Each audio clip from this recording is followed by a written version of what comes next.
All right, guys, had to fix a fingernail, redo my ponytail. I am back for week 2. So we are on Monday. All right, Monday the 11th.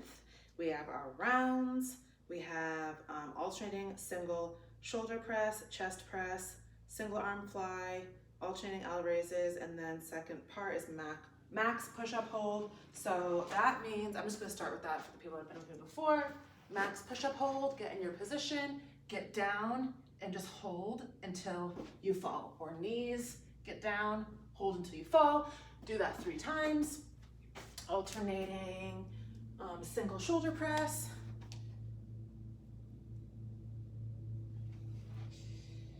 Chest press.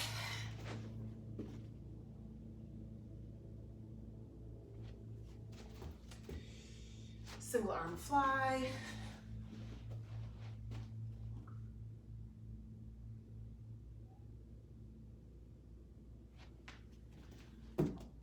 Alternating L raises.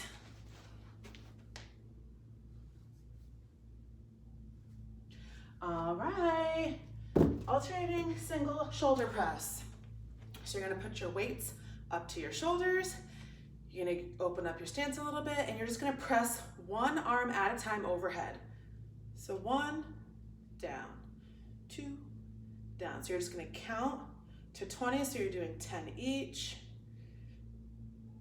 So when you do your press, it's gonna pretty much just look like this. One thing you wanna be careful of is that you're not standing like this. It's really easy. Usually you're not starting off like that, but a lot of times what happens is you start off normal, and then as you press overhead, your arm tends to go back and your butt pokes out. I've seen that a lot, or even if you have both overhead, it's almost like for some reason, it feels more stable to hold it like this, even though that's really, really bad form and really bad for your posture. But so just try to keep aware, make sure that the best way to combat doing that is squeezing your butt cheeks. So make sure, like I tend to do that sometimes. So now I'm in the habit of like, anytime I lift weights overhead, I'm always like actively clenching my butt cheeks. So that's your alternating single shoulder press. Chest press is best done on a bench, which is usually called a bench press, but I know a lot of people don't have them. Let me lower this a little bit.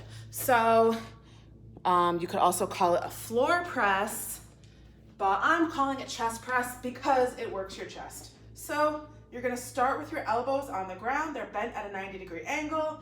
Your head and shoulders are on the ground, and you're just gonna squeeze your chest and press the weights up over your chest. They might like clink together a little bit, but you don't have to purposely like try to hit them together. It's just sometimes that happens. Slow lower to return position.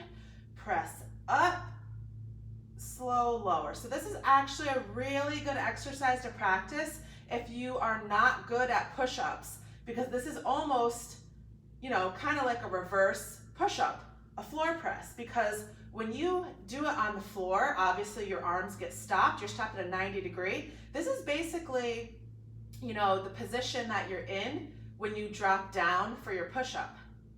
And that's what a lot of people get stuck at. They can't push themselves back up. So this is kind of doing it almost reverse motion. So again, if you're somebody who is not good at push-ups, that is a good one to practice.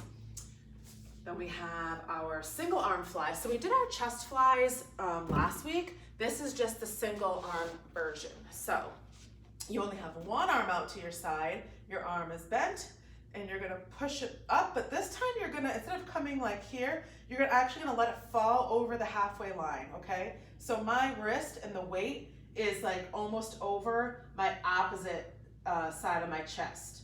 Then I'm gonna slow lower, I'm gonna come up, I'm gonna cross that middle mark, slow lower.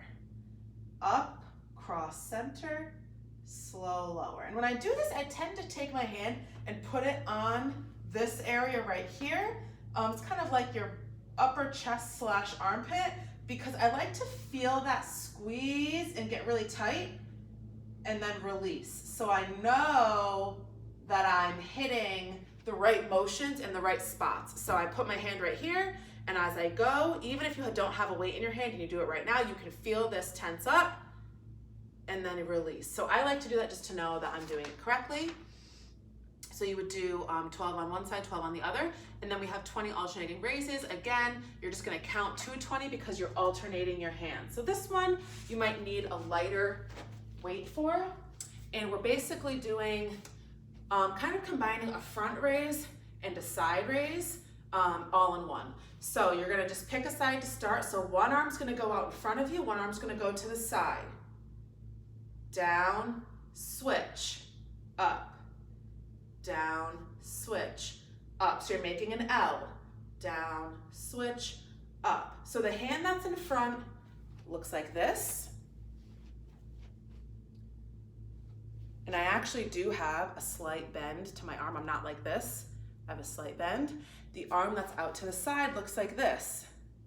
Again, I actually have a slight bend. I'm not out here. I'm like this, like these. So I have a slight bend, and I'm trying to keep both of my arms from going above my shoulders. So I don't really want to be up here. I want to be more like this, okay? So L, down, switch, L, down, switch, L. And the thing is, if you are focusing on that stopping point, it's gonna help work your muscles. If you're just kind of flailing like this, you're never really hitting a stop. And so you're not really ever fully working that muscle. What you're trying to do is you're trying to work your shoulders. So by hitting that mark, holding it for a second down, hit, down, hit, down, hit, down, you feel it much more than if you were just to do this, okay? So focus on that. And then once you are done with your rounds, you're gonna do max push-up holds. So you're gonna do it 3 times. What that means is you're going to do your hold until failure, meaning until you fall and you cannot no longer hold yourself up, and then you're gonna give yourself a break, and you're gonna repeat it 2 more times, okay? So 3 times you're gonna do a push-up hold. So I'm just gonna show you on your knees, but obviously you can do it full as well, which would be on your toes. So what you're gonna do is you're gonna get into position like you were gonna do a push-up. You're gonna come down, and you're just gonna hold it there, okay? So you're gonna do a static hold for as long as you can. So there's no timer. You're just gonna hold it, hold it, hold it. Your body's gonna start to shake. When you can no longer hold it anymore, you're gonna drop down. Then you're gonna give yourself a little break, and you're gonna try it 2 more times, okay? But what I wanted to point out is, as I was talking about with the chest press, like I just mentioned, when you come down, you're kind of in this position, right? So that's why I was mentioning, if you are not that great at push-ups, that's a good one to try. So these are gonna be tough because you're doing it at the end of your workout, where we did already work our chest and our shoulders, so, which is why I put it there.